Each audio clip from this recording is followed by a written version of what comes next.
Assalamualaikum warahmatullahi wabarakatuh. Perkenalkan, saya Muhammad Nursam dan teman saya Nur Fahira dari kelompok 8 akan memaparkan materi presentasi kami yang berjudul Deteksi Cemaran Babi pada suatu produk pangan. Oke, mengapa pada suatu produk pangan cemaran babi ini perlu kita deteksi? Kita tahu Indonesia ini kan merupakan negara mayoritas Muslim dengan jumlah mencapai 85,2% dari total penduduk yang ada di Indonesia ini. Nah, penduduk Muslim ini tentunya membutuhkan jaminan kehalalan dari suatu produk pangan untuk dikonsumsi. Adapun syarat dari pangan halal ini, salah satunya adalah tidak mengandung babi atau turunannya. Kemudian, salah satu parameter senyawa yang dianalisa adalah asam lemak dan DNA dari babi ini. Perbedaan antara lemak yang satu dengan yang lainnya itu bisa kita bedakan pada komponen asam lemak penyusunnya, urutan asam lemak, serta tingkat kejenuhan dari asam lemak. Oke, selanjutnya lemak babi. Lemak yaitu campuran trigliserida yang mana terdiri dari suatu molekul gliserol yang berikatan dengan 3 molekul asam lemak. Asam lemak sendiri ini merupakan asam organik yang didapat dalam lemak yang secara kimia berkombinasi dengan gliserol. Lemak babi mempunyai konsistensi semi padat pada suhu 27 derajat Celcius. Akan tetapi lemak babi ini meleleh pada suhu 42 derajat Celcius. Baik, selanjutnya komposisi asam lemak pada babi.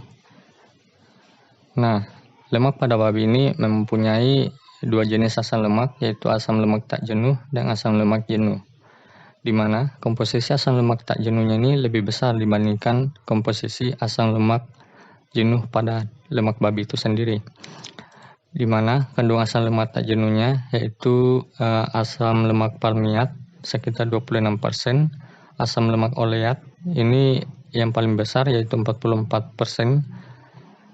kemudian asam lemak linoleat ini 11%, dan asam lemak jenuhnya yaitu asam lemak palmiat itu hanya sekitar 7%.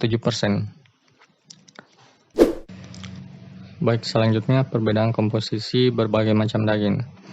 Pada tabel ini kita bandingkan komposisi daging babi dengan berbagai macam daging lainnya seperti sapi, domba, ayam, dan kambing. Kita lihat komposisi yang pertama yaitu air. Di sini daging babi ini memiliki kandungan air yang lebih rendah dibandingkan daging lainnya yaitu 42%. Sedangkan kandungan protein ini juga lebih rendah dibandingkan dengan daging lainnya, itu cuma sekitar 11%. Kemudian kandungan lemak. Di sini daging babi memiliki kandungan lemak yang cukup tinggi dibandingkan dengan daging lainnya yaitu 45%, kalsium 7 mg, sedangkan fosfor 117 mg, besi 1,8 mg, vitamin A tidak ada, vitamin B1 ini 0,58 mg.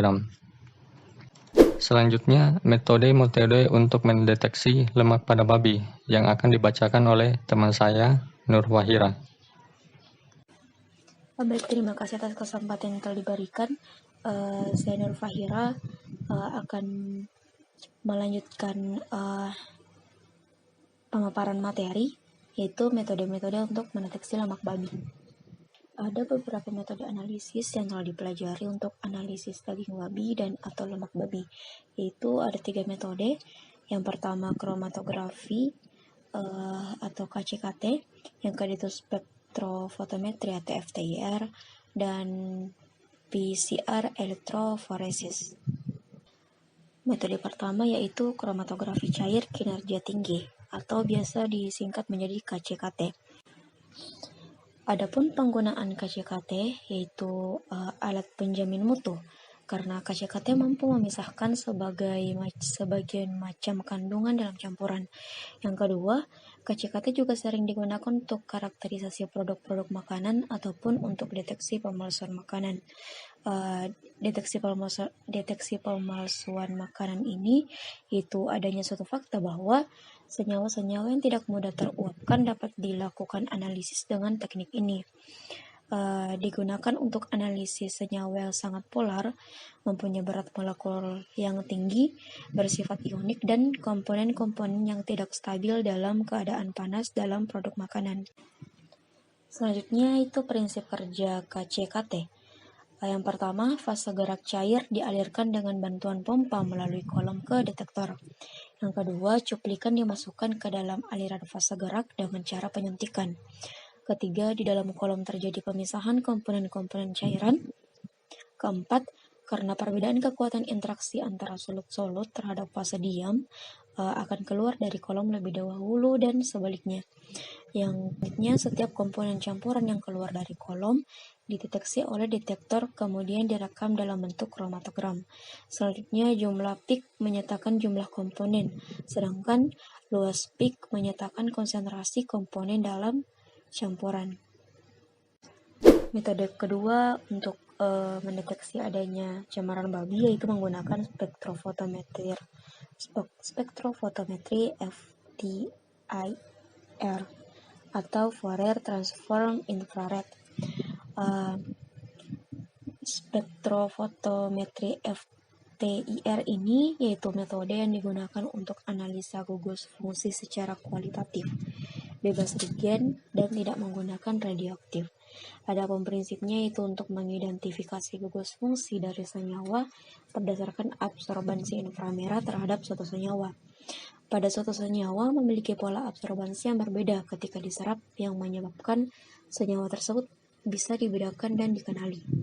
Spektrofotometri FTIR ini juga bisa digunakan untuk alat pendeteksi lemak babi dengan cepat yang disebabkan karena FTIR juga bisa memberikan hasil analisa asam lemak babi yang tercampur dengan lemak-lemak lainnya, sekalipun pada kandungan yang rendah. Metode ini juga memiliki kelebihan yaitu tidak membutuhkan preparasi sampel yang rumit pada sampel padatan ataupun cairan untuk menghasilkan spektrum. Selanjutnya, penggunaan metode FTIR untuk analisa asam lemak babi dapat digunakan karena lebih efisien serta proses yang lebih sederhana. Adapun prinsip kerja dari FTIR adalah komponen dasar dalam spektrofotometer ini sumber sinar yang mengeluarkan radiasi melewati interferometer ke sampel kemudian tersampaikan ke detektor. Pada penguatan atau amplifikasi sinyal, di mana kontribusi frekuensi yang tinggi telah dihilangkan dengan filter. Oleh karena itu, data terubah ke dalam bentuk digital berdasarkan suatu analog to digital converter, kemudian dipindahkan ke komputer untuk menjalani transformasi Fourier. Metode yang digunakan selanjutnya itu polymerase chain reaction atau PCR. Aplikasi dengan teknik PCR dapat mendeteksi kehalalan suatu produk daging segar maupun produk olahan dengan tingkat akurasi yang tinggi. Penelitian ini akan melakukan pengujian kehalalan pada sediaan kapsul suplemen kecantikan berupa produk pelangsing tubuh yang ada di Yogyakarta yang diambil secara acak sebanyak 15 buah. Berdasarkan penelitian yang telah dilakukan sebelumnya, terdapat 7 primer yang dapat mendeteksi adanya DNA babi pada kapsul produk olahan dan daging. Pengujian deteksi cemaran babi pada kapsul pelangsing dilakukan dengan metode PCR menggunakan 4 primer, yakni 2 primer spesifik mamalia dan 4 primer spesifik babi. Di slide ini ditampilkan beberapa tabel, yaitu beberapa primer yang digunakan dalam penelitian. Ada primer yang digunakan yang pertama itu dengan kode P14 forward dan P14 reverse, di mana ini keterangannya itu merupakan primer spesifik babi pada fragmen lokus PRE1. Yang primer kedua itu PPA6 dan PPA6 forward dan PPA PPA6 reverse, di mana primer ini spesifik babi pada fragmen NT-ATP6 dan NT-ATP8. Untuk primer yang ketiga yaitu PPA8 forward dan PPA8 reverse, dengan keterangan yang sama, yaitu primer spesifik babi pada fragmen MT-ATP6 dan MT-ATP8. Untuk primer yang keempat dengan kode pork forward dan pork reverse. Primer ini merupakan spesifik babi pada fragmen sitokrom B. Adapun metode penelitian dari analisa lemak babi ini menggunakan PCR, yaitu yang pertama dengan isolasi DNA. Mula-mula sampel cangkang kapsul pelangsing dipisahkan dari isi sediaan dan dipotong dengan ukuran kecil menggunakan silet. Kemudian cangkang kapsul itu yang telah dipotong ditimbang sebanyak 100 mg dan dimasukkan ke dalam tub 2 ml. Isi sediaan kapsul pelangsing yang masih tersisa di dalam tub kemudian dicuci bersih dengan TE buffer hingga isi sediaan tidak lagi tersisa. Sampel kapsul, daging babi, dan feses rusa dilanjutkan dengan metode isolasi bom. Kemudian yang kedua yaitu pengecekan kuantitas dan kemurnian DNA. Sampel pengecekan kuantitas dan kualitas DNA sampel dilakukan dengan spektrofotometer nanodrop. Pengukuran ini diawali dengan menambahkan 2 mikroliter buffer TS sebagai blanko. Kemudian pengukuran pada masing-masing sampel dilakukan dengan penambahan 2 mikroliter DNA sampel. Kemudian DNA dapat terlihat dari perbandingan absorbansi A260 atau A280. Modifikasi yang dilakukan dalam metode ini adalah jenis buffer, jumlah isolat, dan jumlah buffer. Yang ketiga, amplifikasi DNA.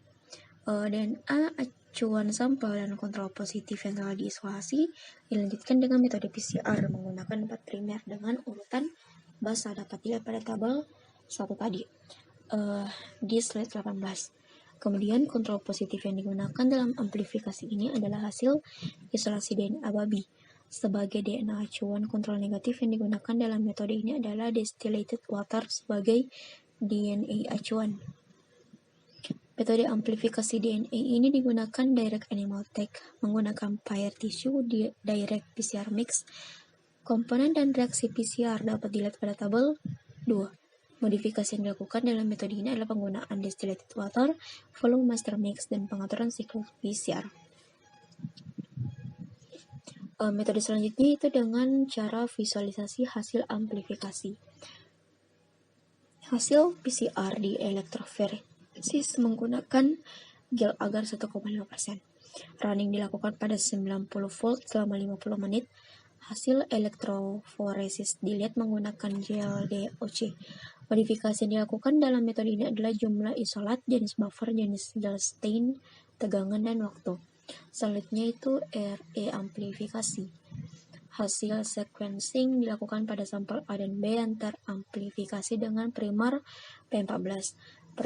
Proses sequencing terlebih dahulu dilakukan running amplifikasi PCR menggunakan take hot start dari PCR produk sampel yang positif. Purifikasi dilakukan menggunakan GenMark Gel Elution Kit. Sampel dan primer yang akan di-sequencing dibungkus dengan parafilm, dimasukkan dalam plastik zip, dan dikirimkan ke First Base Laboratory, Malaysia untuk di-sequencing dengan metode Sanger. Metode terakhir yaitu analisis data. Analisis dilakukan secara visualisasi menggunakan elektroforesis dan gel DOC pada hasil amplifikasi PCR ditambahkan dengan hasil sequencing yang telah didapatkan. Baik, itulah hasil pemaparan dari materi presentasi kami. Jika teman-teman ada pertanyaan, mungkin bisa disampaikan melalui kolom komentar di bawah ini. Sekian dan terima kasih.